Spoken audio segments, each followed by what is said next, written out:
acts of violence targeting our children. Mass school shootings rock our sense of safety. The reality is, this is the times we're living in. Gunfire in the classroom. As students rush out, officers rush in. As you're entering the building, you may have kids fleeing out. Police train for the worst.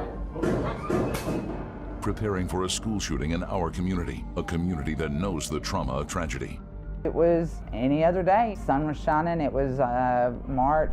Tonight, a special Region 8 News investigation from inside the classroom to the front lines of first responders and in the homes of families. Those who know the tragedy of it firsthand share their experiences as we look at just how safe your child's school is.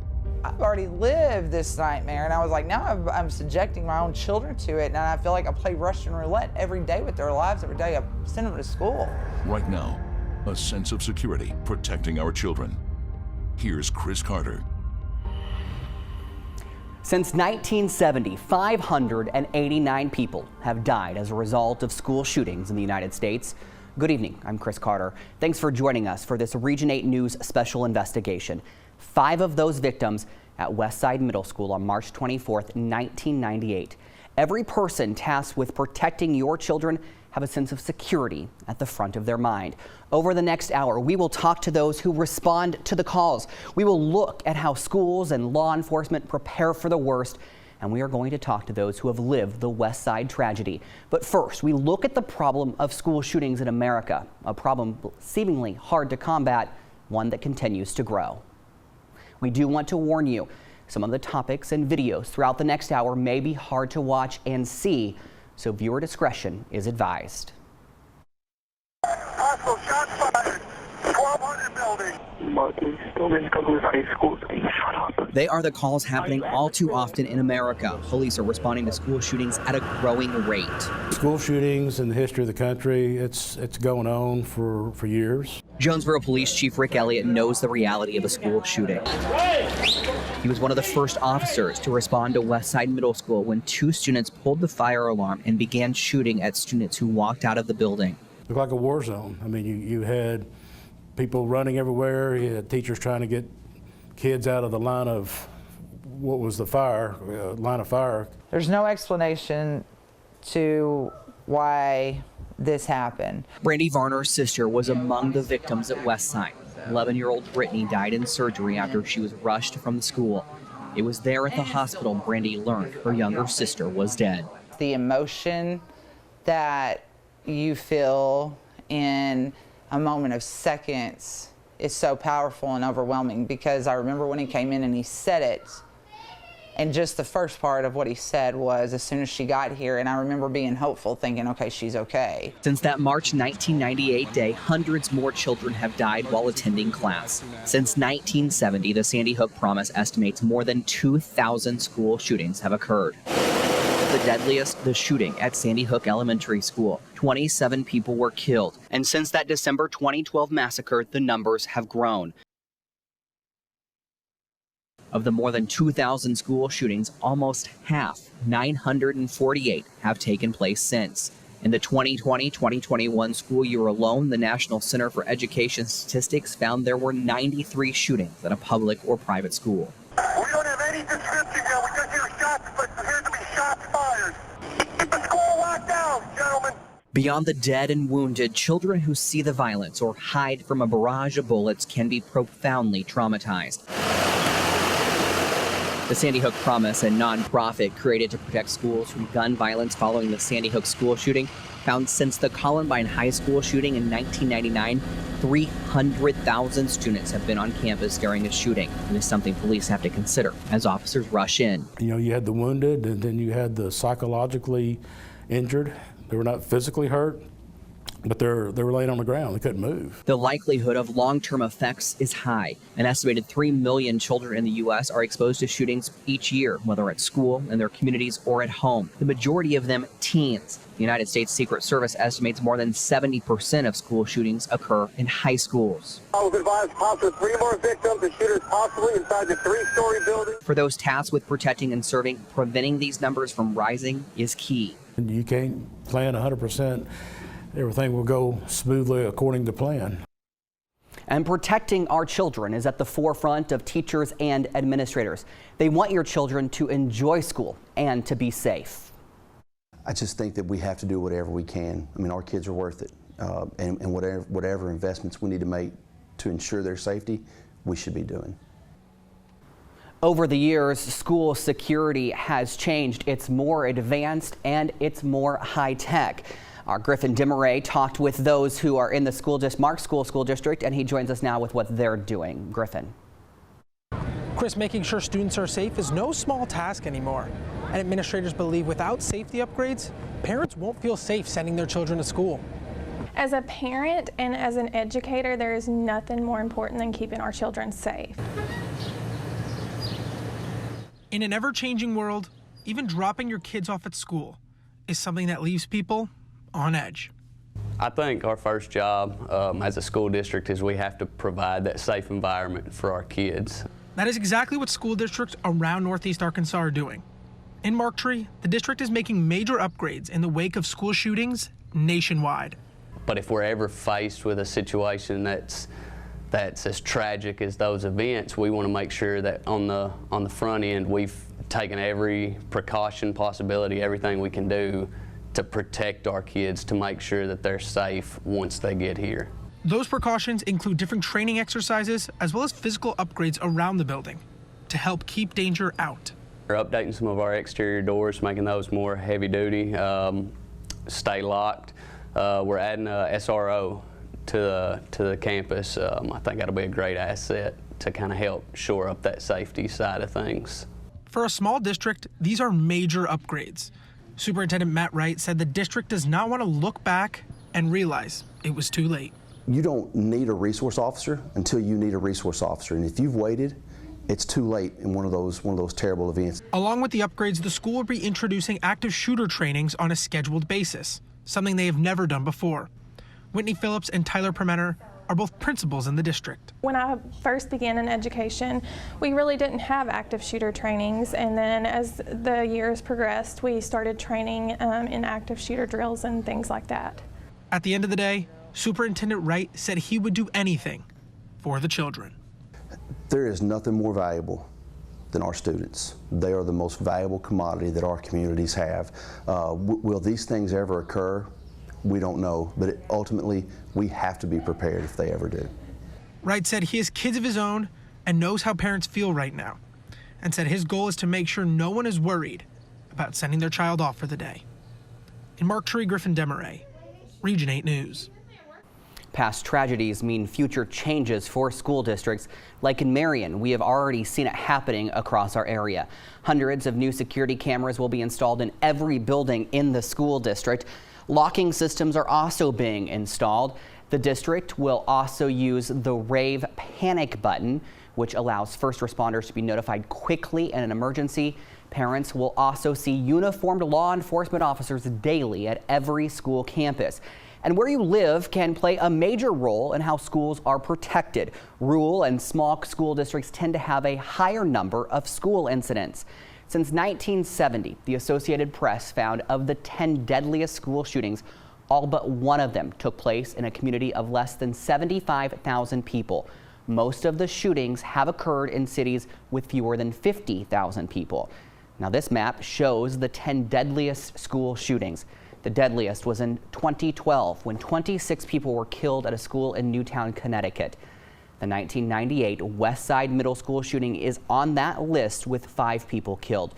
Tonight, our Hayden Savage is in Highland to look at how the size of your child's school could impact the amount of security. And Hayden, are there any comparable differences? Yeah, Chris, you'd actually be surprised. The Highland School District and the Mammoth Springs School District are taking notes on how to best protect your child. I mean, we're going to have an immediate response, and we think we have procedures in place to do just that. An immediate response to the words active shooter would be ideal for schools across the state of Arkansas. Some schools are trying to protect students to the point where a response would not even be needed because procedures are in place to hopefully catch a situation before it even begins. The Highland School District is one of the larger districts in North Arkansas, averaging 1,550 students per year from Fulton, Sharp, Izard, and Randolph counties. The district district recently introduced a remodeling plan for their elementary school. On top of a new look, safety was also put into the mix. A new district-wide initiative, the Rave Panic Button, will allow for teachers to get help quickly if needed. All of our staff are going to have the Rave Panic Button, an app on your phone, and so if something happened, fire, active shooter, tornado, any type of emergency, you know, the teacher opens that app and hits that button,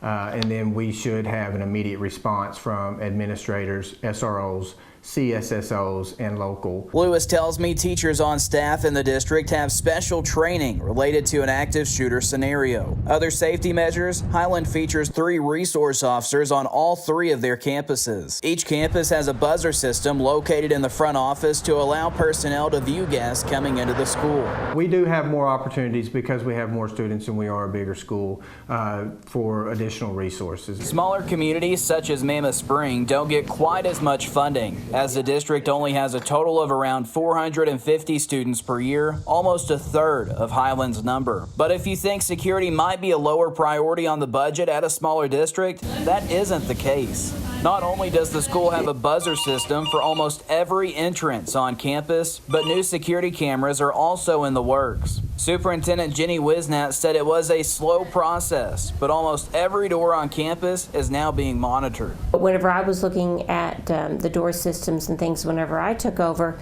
the doors did not have the buzz system in. So throughout the year, we have just done 2 or 3 doors at a time, to where we've almost got all of our doors to where we have the access control. Superintendent Wisnat says Mammoth Spring is on par with other districts its size. I think we're getting there, is what I feel like. I'm starting to feel like we've got most of those things taken care of, and to where we're equal with them. I can't say that we're better, but we're equal.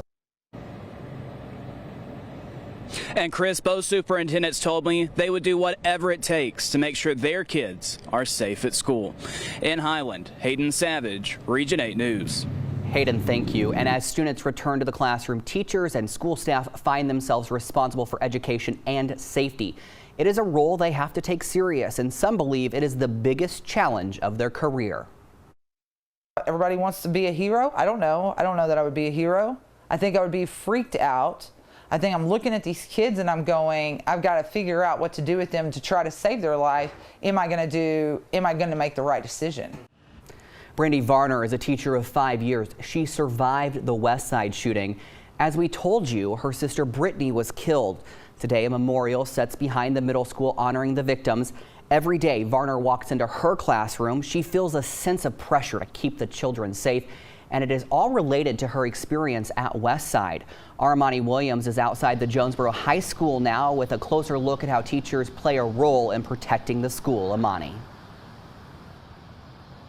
Chris, now relative to all the gun violence that happens across the country, school shootings are quite rare, but every time an incident like this happens, the question arises, what can we do to prepare, and what is the role of teachers? Only days before students file into the doors here at Maynard High School, educators and support staff prepare for the worst. This is something that needs to be educated on so that you can be prepared for. But hope for the best.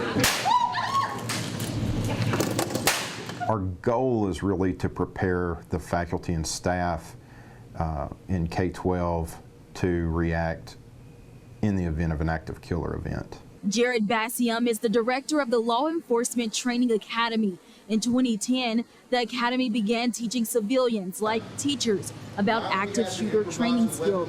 According to data by the National Center for Education Statistics, 72% of high schools reported having security staff present in 2016.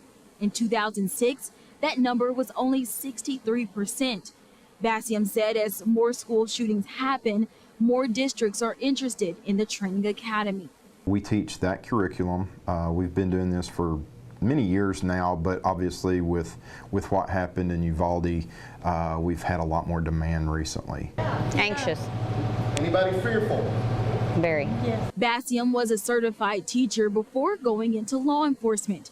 He said this type of preparedness is not often discussed. For that 4 years where you were in an undergraduate program, no one really talks about this. He said, but a teacher's role in an active shooter situation is to survive.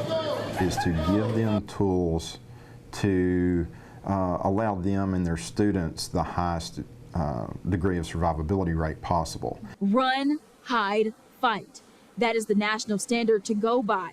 Bassium said they show educators different scenarios because some practices are not practical in certain situations. We talk about evacuations, we talk about barricading in place and what they can do to harden the schools. And the response changes by grade level. What a kindergarten teacher and what a 12th grade teacher would do, two totally different things. According to a report by NCES, more schools provided classroom management training to teachers and aides in the 2015-2016 school year than in the past years. Over the years, districts have added various security measures, including the training for teachers, controlled access to school buildings, and increasing the number of cameras on campus. After Maynard's school staff went through the training academy, I asked how they felt. Relieved. I feel a lot more relieved. I feel a lot more confident and empowered. I'm ready. Now, leaders with the Maynard School District said they plan to continue trainings like this in the future, and BRTC also is offering this training to other school districts. Live in Jonesboro, Imani Williams, Region 8 News. Imani, thank you. The Arkansas Department of Education Human Resources Office also provides active school shooting training. For new teachers and teachers who want a refresher course, the class is 2 hours.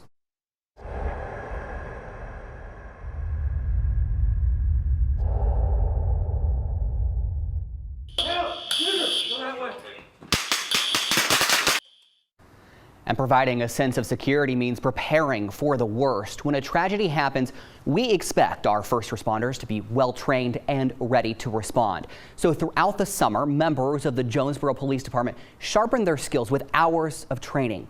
The training is invaluable when it comes to saving lives. Shots fired, shots fired, shots fired. Real-life scenarios designed to educate. We're always in a state of training. We have training that goes on year-round. Training for us never stops. These situations are designed to simulate a situation ripped from the headlines. So every officer responding knows what to do. We don't want there to be any surprises. Jonesboro Police Chief Rick Elliott said in the past 3 months, all of his officers have undergone extensive training to prepare for the worst. An active school shooter. Open door left. Each of Jonesboro Police Department's 4 different shifts have spent hours in area schools reenacting the scene. You can't plan 100%. Everything will go smoothly according to plan. The training simulates what officers might encounter when responding to a school shooting. They're forced to make decisions on how to save lives when they themselves may be under fire. Neutralizing the threat isn't Elliott's only expectation. I expect everybody from the bottom all the way to myself that we will respond and we'll gear up and go in. These simulations are more than officers looking for a shooter. The training prepares officers for scared students and staff running towards them. You have to push that child aside and go find the person that's doing the shooting. If the shooting is still going on, you've got to stop the threat. So whether it's pushing the injured aside, stepping over somebody that's been injured, you've got to get to the shooter and stop the threat. The goal is to prevent errors in a real-life situation. Going through different aspects of the scenario is important. That any flaws you can bring out, critique, and polish up. This summer training for Jonesboro police officers is in addition to months of previous training and regular continuing education. At the Black River Technical College Law Enforcement Academy, this is Virtra, a virtual reality shoot-don't-shoot simulator. Where are they? Clear to go. On the day we were there, 3 Randolph County Sheriff's deputies went through 2 scenarios. One, an active school shooting. Your weapon. Drop your weapon. Drop your weapon. Each officer was tasked with finding and neutralizing the killers. That allows us in a controlled environment to teach decision making. Jared Bassham is the Academy's director. Using a computer, he is able to control the outcome of the situation based on the officer's performance. Allows us in a controlled environment to allow them to make mistakes, learn from those mistakes, and they can see what their bodies are going to do to respond to that stimulus. Sheriff's office, come out with your hands up. Surrender, come out with your hands up. BRTC's Law Enforcement Academy requires officers to undergo this training before they graduate and are on the streets. In addition to split-second decision-making, it teaches them teamwork, including working with other departments during a mass casualty event. And so you're getting this massive law enforcement presence. And by training, starting on the academy level and then moving up to the agency level, if I respond and there's an officer from the Arkansas Game and Fish Commission and a state trooper and a Craighead County Sheriff's deputy, we've all been trained the same. We know what one another is going to do. So if and when they are put in a situation where they must act to save lives, training kicks in and mistakes are minimized. Dispatch, we have room secure. Go ahead and start sending new medical while we get these people assessed. Can you hear me? Since tragedies in schools began decades ago, it's much more common to find police officers playing a big role inside the walls of school buildings. We reached out to Randolph, Sharp, Lawrence, Clay, Greene, and Craighead County school districts to see how many SROs they had. We heard back from districts in Greene and Craighead County. There are a combined 33 officers in schools there. Paragould Police provides 4. The Greene County Sheriff's Department has 3. The Marmaduke Police Department provides 1. In Craighead County, there are 3 sheriff's deputies who act as SROs, and the Jonesboro Police Department provides 15. Jonesboro Public Schools also have 8 additional private security officers. The Paragould School District has 4 throughout their schools. Kenneth Hall Jr. says he understands parents might be scared to send their kids to school, but encourages them to put their trust in him and his fellow officers. Meet me in person. Meet the other SROs. And you will know how much we care for these children. You will know what we would be willing to do to protect these children. Hall said school resource officers not only protect the students, they also act as role models for students who may need them. According to Hall, building those relationships with students is the only way both parents and students will feel comfortable stepping into a building. And when an active shooter call goes out, officers from across the area will respond. The Jonesboro Police Department said if a situation unfolded here, it would not be unlikely for law enforcement from 40 or 50 miles away to respond.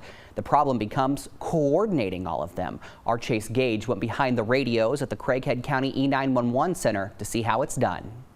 As I set out on my journey to find out just how the dispatch system works, I started by speaking with Jonesboro's 911 director, Ronnie Sturch. He gave me a detailed idea of how the center works and what I could expect during my sit-in. And our job is to gather information.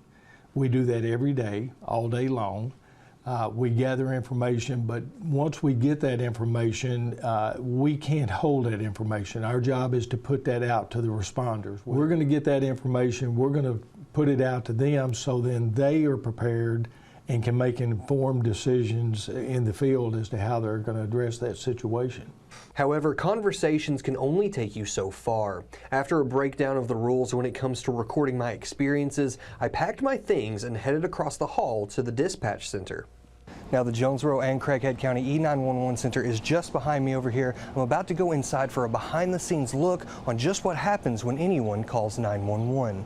Once inside, I was given a headset to listen in to the radio and phone lines. Recording rules were very strict due to the nature of the information available inside the room, so all shots had to be coordinated after my shadow session. During my sit-in, I was able to see firsthand how dispatchers communicate information. At any given time, there are at least 4 dispatchers in the room. Typically, each has a few specific duties. They all monitor specific areas of the region and listen to different dispatch radio frequencies. As calls rolled in from both the 911 and non-emergency lines, whichever dispatcher was available would pick up and immediately assess what's due next. With the click of a button, they could forward the call to other departments or, in case of emergency, contact the nearest appropriate personnel.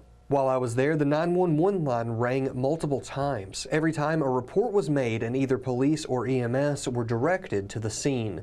Twice 911 was called accidentally, which I was told happens often. Still, those in the dispatch center answer every call anticipating a worst case scenario.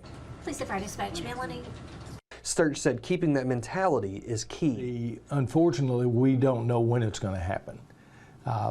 So we have to be prepared that when it does happen, we don't miss a beat. When that phone rings, you always answer that phone with the mentality or with the mindset that this is that call. And if they do that and they answer every call that way, then it just works like clockwork. It falls into place. If that scenario were to come, all available resources would immediately be redirected for assistance, and the 4 dispatchers would collect as much information as possible from all callers to get the best idea of what exactly is happening. Sturch said the most important part of the job is to relay as much detailed information as possible, as fast as possible. That helps the emergency crews on the ground know what to expect and helps direct specific aid to those in need.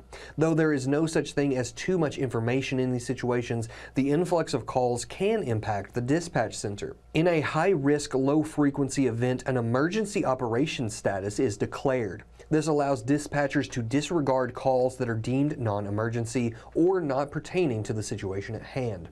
All calls will still be answered, but some, depending on the nature of the call, could be left unresolved until the emergency is handled. As highlighted by the Uvalde, Texas shooting, any lapse in communication can cost precious lives, making the speed and accuracy of the 911 center vital. It's something Sturch says he and his team know and take very, very seriously. Mere seconds could be the difference between life and death, and the dispatch center is the heartbeat that keeps those communication lines alive. Reporting in Jonesboro, Chase Gage, Region 8 News. In the event of a mass casualty event expected to last hours or days, a mobile command center could be set up to handle communications and response coordination.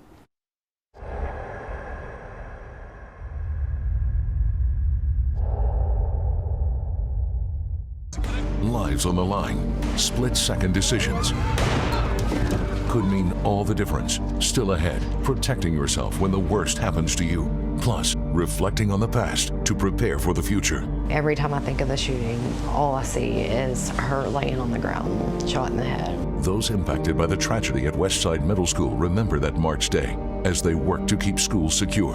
And understanding is prevention. A look at why some believe the unthinkable becomes reality. You're watching a Region 8 News special investigation. Sense of Security. Protecting our children returns after this. Welcome back to A Sense of Security. Protecting our children. A sense of security in the classroom comes with understanding why mass school shootings occur. As incidents continue, the spotlight has turned towards a focus on mental health.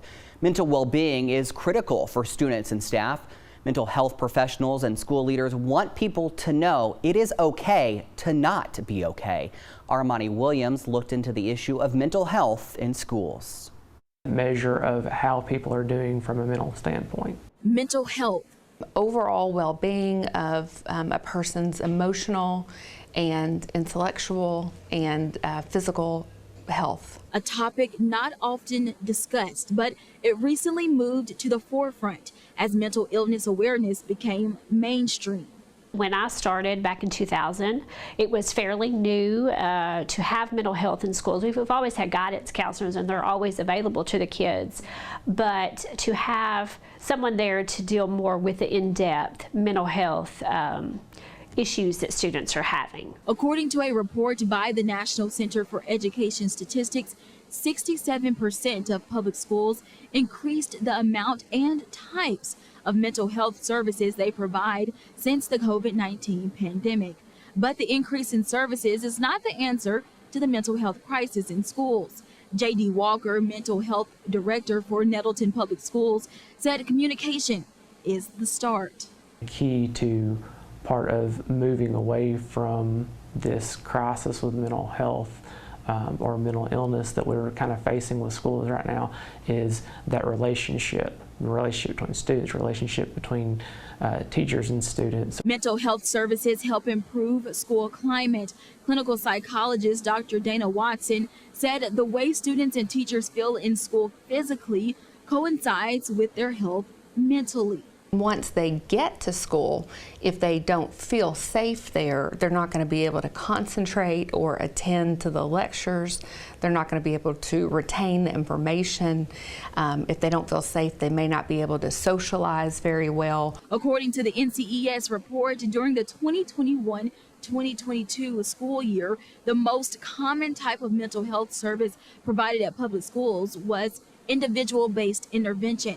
Amy Reed has worked as the social worker at Nettleton High School for over 20 years. I want every student to know there is always an open door, and there is always an open door. And when you're feeling something, you know, a lot of times students will go, I hate to bother you, you're never bothering me. Open communication helps when difficult situations arise. When difficult things happen, or really terrifying things happen, then those pathways are already paved and those lines of communication are already open. Now, although mental health services have increased in schools across the country, the awareness and availability of resources still need work. In Jonesboro, Imani Williams, Region 8 News. The Center for Disease Control found the number of teens who have experienced constant sadness has risen. And if you or someone you know is in crisis, help is available 24 hours a day, 7 days a week. You can reach out to the National Suicide Hotline simply by calling 988. You don't have to be suicidal to call. You can reach out for help for yourself or for someone you know. Arkansas lawmakers have taken note of the need for enhanced school security. After all, many were impacted by the West Side tragedy. Our Adam Jones attended a seminar one lawmaker put on for teachers. People that want to visit violence on schools find ways to do it. The first of its kind, a seminar focusing on school safety when there's a potential threat. It's to me the biggest travesty of all that in this country, that we have to worry about the security of our kids.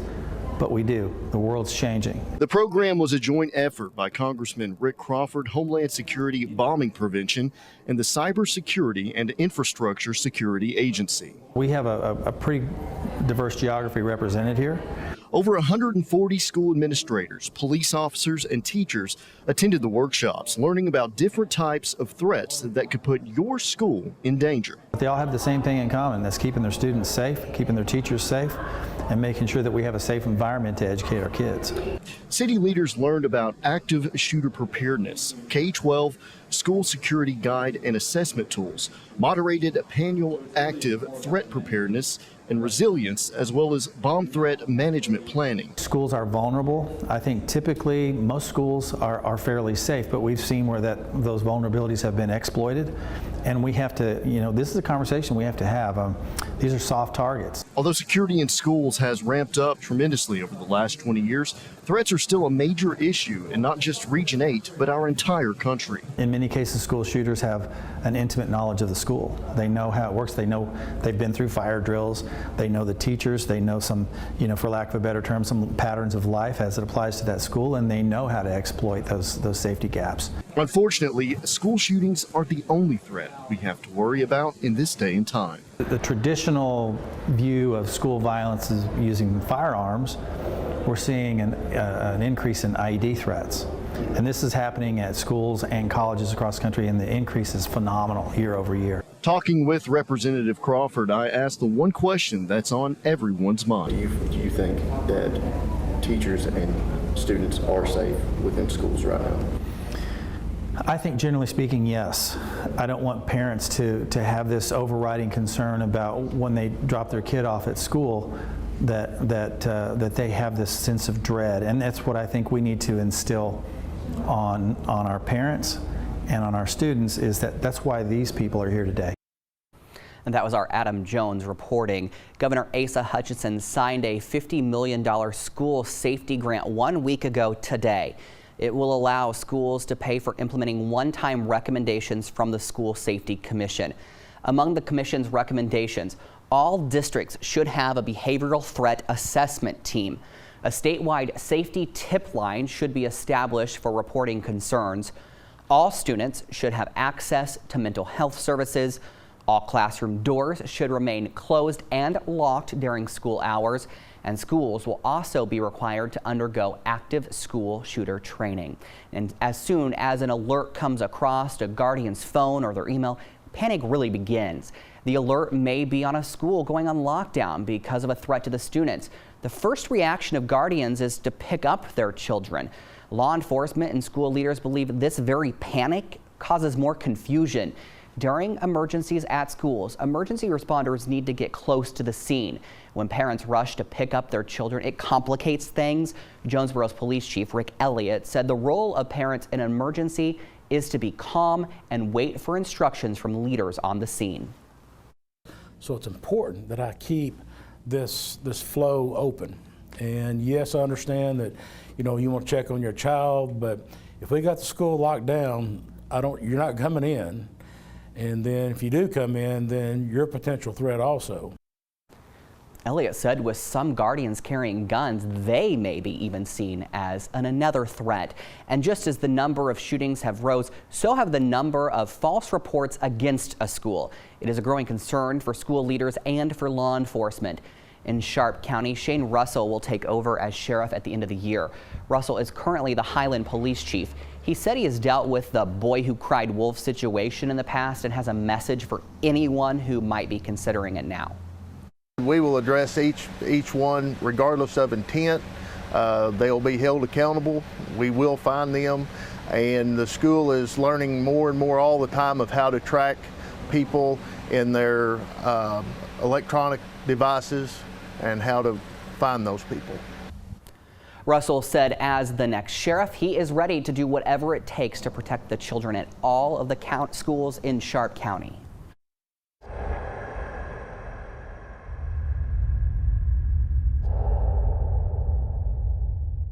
Face, man. You think I'm afraid of you? Get off, man! 911, there's a clip.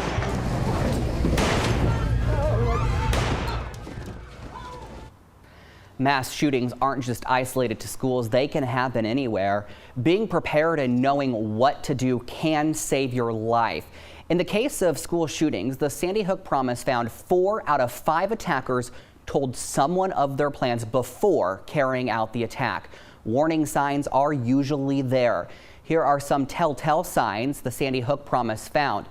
Suddenly withdrawing from friends, family, and activities. Bullying, especially if it's targeted towards differences in race, religion, gender, or sexual orientation.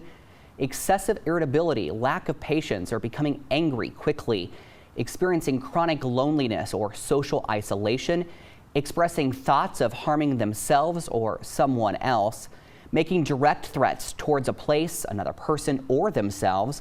Bragging about access to guns or weapons, and directly expressing a threat as a plan. And if you find yourself in an active shooter situation, it is important to know how to stay alive. And it starts with 3 simple words: run, hide, fight. The FBI recommends your first line of defense is to run. Get away from the threat by putting as much room between you and the shooter. If that is not possible, you should hide. That means going to a different room and locking the door. Silence your cell phones. Fight only as a last resort. Use objects as improvised weapons. Use teamwork and surprise. A coordinated ambush can incapacitate an attacker. Remember, you are fighting for your life.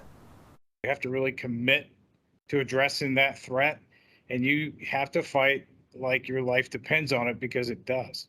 And you have to basically have an unfair fight.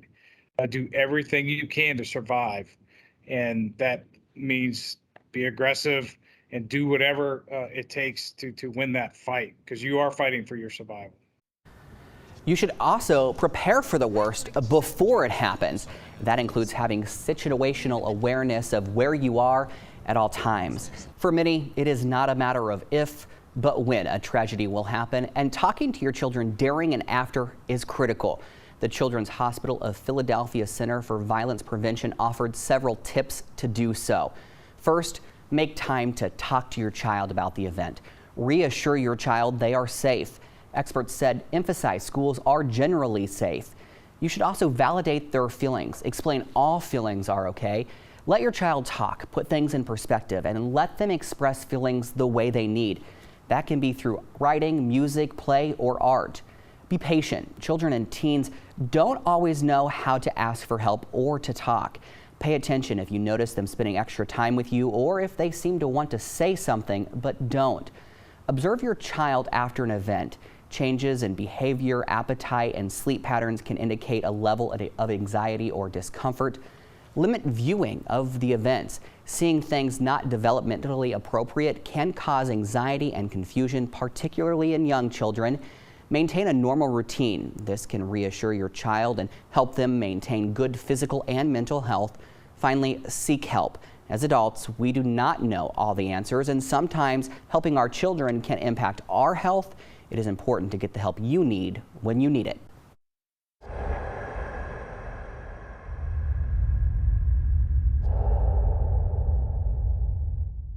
Taking action to prevent tragedy. Still ahead, school leaders make a promise to parents. When it comes to safety, safety is first and foremost in our district. How they're turning those words into actionable measures. Plus, a movement to stop the bleeding. And it starts with you. It's better to do something than not do anything at all.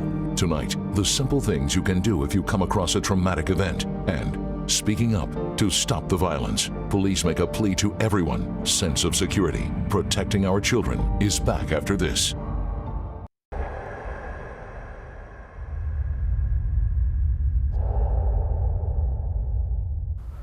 Back now with a sense of security and the connection to Northeast Arkansas. School shootings are nothing new. The first documented shooting in America dates back to 1764. That was when a student opened fire at a Greencastle, Pennsylvania school, killing 9 students. In 2022, school shootings reached the highest number in 20 years. 31 people have been killed on campuses in 2022 alone. And every time a shooting happens, the emotion of such a tragedy hits home here in Northeast Arkansas, having experienced a tragedy of its own on March 24th, 1998, when 2 students killed fellow classmates and a teacher at Westside Middle School. And a warning as we prepare to show you these next stories, we will be discussing the Westside Middle School shooting. We want to warn you, some of this may be disturbing and viewer discretion is advised. We begin with how that March 1998 day changed our sense of school security. March 24, 1998. A spring day. Day like any other day. That would quickly change for many. Never ever expected such tragedy to happen. As the unthinkable would unfold. 2 students, 11 and 13, opened fire on their classmates, killing 4 students and a teacher. It was at that time, it was almost the unthinkable. It was something no one ever thought about. Looked like a war zone. A day that would change the lives of current Jonesboro Police Chief Rick Elliott and former Westside Middle School Principal Dr. Karen Kurtner.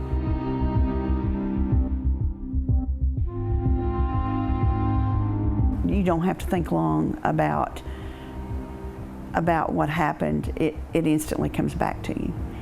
I don't know that it'll ever go away. Around noon, the fire alarm went off. As dozens exited the building, shots rang out. I was floored.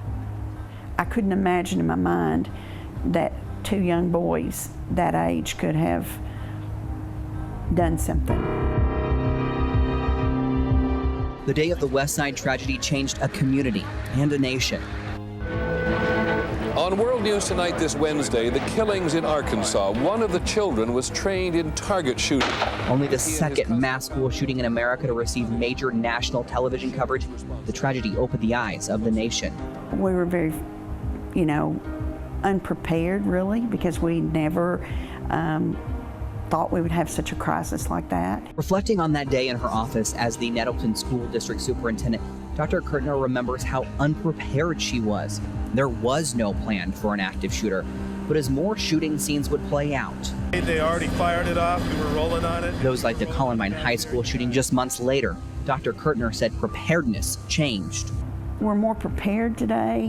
When I look at all the things, the changes that have been made, in not only just Nettleton School District, but a lot of school districts and even around the state and even all around the country. School shootings had to be of concern, and there had to be plans.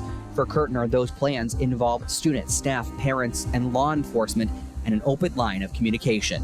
We have radios that not only now connect to each other at the school district, we have our SROs with radios that are connected directly to JPD and also to the Sheriff's Department. Chief Elliott explains how his department works with districts across the city. We sit down with the schools a couple times a year to discuss things going on and just kind of share information back and forth and concerns. Those conversations did not happen before the Westside Middle School shooting, but immediately after, Kirtner made sure armed officers were inside her buildings. It would be the start of the school resource officer movement. There's no way, in my opinion, to handle a person with a firearm unless you've got a firearm yourself. If something does happen at your school, we're going to give it a quick and swift response and take care of the situation. Districts now plan for the worst. They have crisis plans. In Kirtner's district, those aren't printed to avoid falling in the hands of the wrong person, but they are practiced and they are revised after any incident in the country. We're all on standby. We encourage any help that we can get, whether it's to prepare our teachers to be more prepared during a crisis situation, what to do, how to do. Northeast Arkansas and the nation watches as tragedy unfolds right here in our own backyard. Walked quietly along the sidewalk here as they are supposed to do, came around the corner, and life changed for everyone. The goal is to prevent scenes like this from being repeated, but if they are, it's to save lives. And it is whatever it takes. When it comes to safety, safety is first and foremost in our district. Now, nearly 25 years have passed since that fateful day. For those who lived through it, it is a day they will not forget. Our Griffin Demaray talked with those who survived the shooting.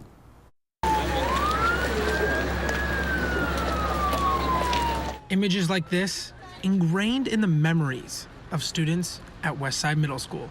Panic. Yep, sheer panic. Victoria and Valerie Webb are twins who both attended Westside. They recall the day their lives changed forever. None of us really realized what the full magnitude of what was going on until the principal ran at us and said, run, run to the gym. She just screamed at us. Popping sounds filled the air. We just thought that they were, I don't know, dropping boards on top of each other or something, and turns out that was not it. So we were like, well, okay, well, maybe somebody's shooting fireworks, because we heard them coming by us. We heard, we could hear the bullets, I guess. The confusion and panic were the goals for the gunmen. As Webb said, it played right into their plan. They were outside of the school waiting for us. They pulled the fire alarm and, started shooting as soon as we came out the doors. Those bullets just missed Victoria Webb, but took the lives of 4 other students, including one of her closest friends, Natalie Brooks.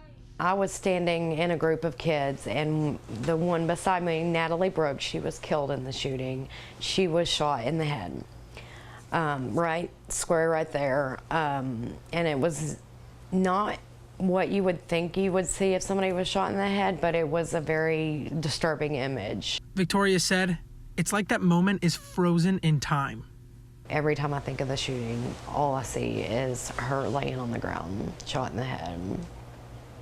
The twins said all the students were brought to the gym where fellow classmates who had been shot lined up against the walls.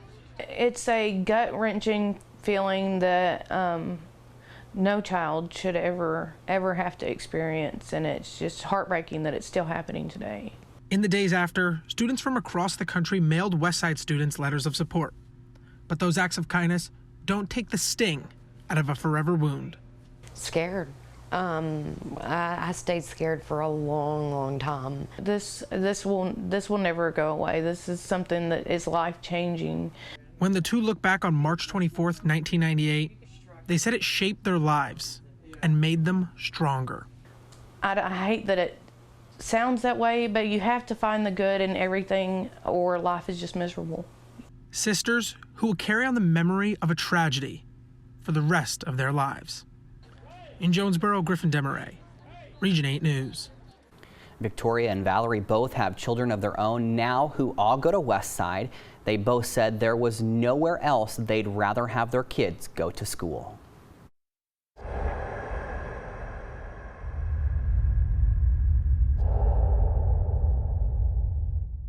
Preparing for the patients, hospitals gear up just in case. Coming up, how they get ready for a life-changing event such as a mass shooting, and fighting to survive, how you can make a difference in preventing and responding to a mass casualty event. Sense of security, protecting our children, is back after this.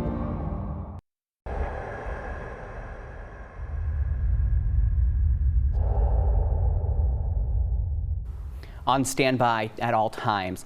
A sense of security for parents tonight as hospitals across the area say in the event of a mass casualty event, they are ready. If something unfolds in our communities, our major hospitals have plans in place to respond. It is detailed and involves a number of people and a lot of moving parts. Our Chase Gage visited with hospitals about those plans and shares the role they play in protecting our children. Code disaster is the protocol NEA Baptist is prepared to follow in case of a mass shooting level event. When a code disaster is called, all available staff from surgeons and physicians to nurses are called in to assist with the situation. Sam Lind, CEO of the NEA Baptist Health Systems, says that they have had real-time practice of the protocol, namely in response to weather events. Any kind of mass casualty or mass trauma event would follow basically the same protocol. And so every time we have a tornado, we're basically exercising that same practice we would. He referenced the hospital's 3 S's: staffing, supply, and space. After calling in all available staff, the hospital will then direct all supplies and attention away from non-emergency situations to incoming emergency patients. Afterward, they begin to assess any spatial concerns. You might see patients go home a day earlier than planned to create as much space and capacity as we can. When trying to juggle all these aspects, communication is key. Any lapse in communication can cost precious lives. That's why Linda said the hospital has a clear chain of command set up to operate within their larger command center. There, they are in contact with other local emergency crews as well as St. Bernard's Hospital to best coordinate care for victims. Carla Davis is the Emergency Preparedness and Life Safety Coordinator for St. Bernard's. She echoed the sentiment, saying situational awareness is key. She said gathering accurate information from the scene is vital. We try to know what it is that we're expecting so we can anticipate that need before they get to the hospitals. In the aftermath of the deadly Westside shooting, St. Bernard's housed all incoming patients. Even 25 years later, the hospital is still using lessons learned then to prepare for any future events. Additionally, they study more recent events to better understand how to respond as effectively as possible. And we just continue to look at those things, see what our gaps are, improve, train on those things, and test those things. Both Lind and Davis noted that these preparations are for a day that they hope never comes. However, if and when it does, they assured me that they will be prepared, and both hospitals are always on standby. Reporting in Jonesboro, Chase Gage, Region 8 News. Before victims arrive at the hospital, you can play a major role in saving a life in an emergency situation by helping to stop the bleed. It is a statewide organization focused on keeping people alive before medical help arrives.